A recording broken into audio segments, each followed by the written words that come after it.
Hello everyone, welcome to my channel. Today we are going to combine the data validation and conditional formatting, and you can see the magic.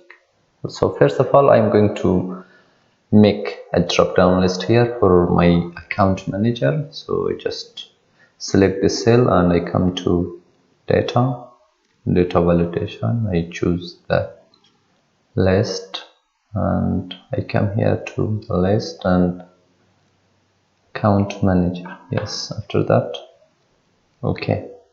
So here I have my account manager. So the next step, I want to use the conditional formatting. First of all, I select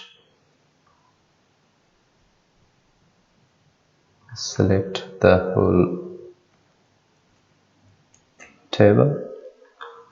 After that, I come to home and conditional formatting, and here I come to new roles and I just click on this, and from the new roles I choose to use the formula.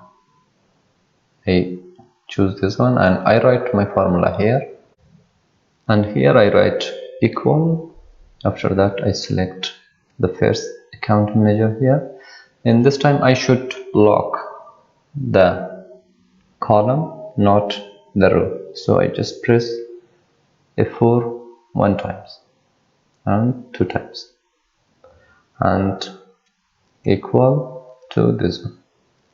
So I choose a color here, I choose this one, not this one, and this one.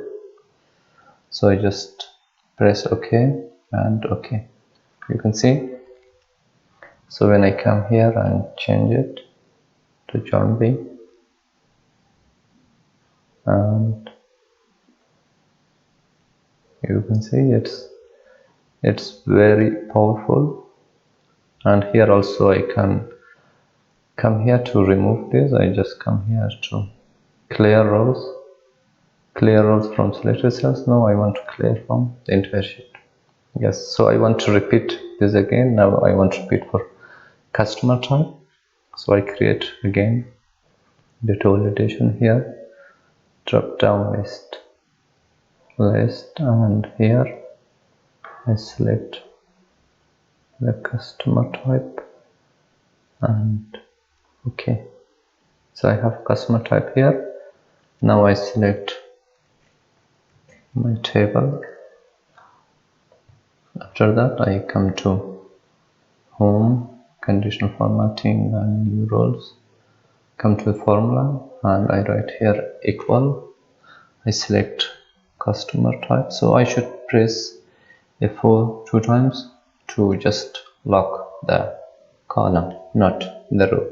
So equal to this and choose the color. I want to choose this, okay, and okay. You can see I don't have anything here, but when I come here and change to yes, so you can see it's very powerful and very beautiful. So that's it about conditional formatting and data validation. If you're new here, please subscribe to my channel and don't forget to hit the bell icon. Thank you so much.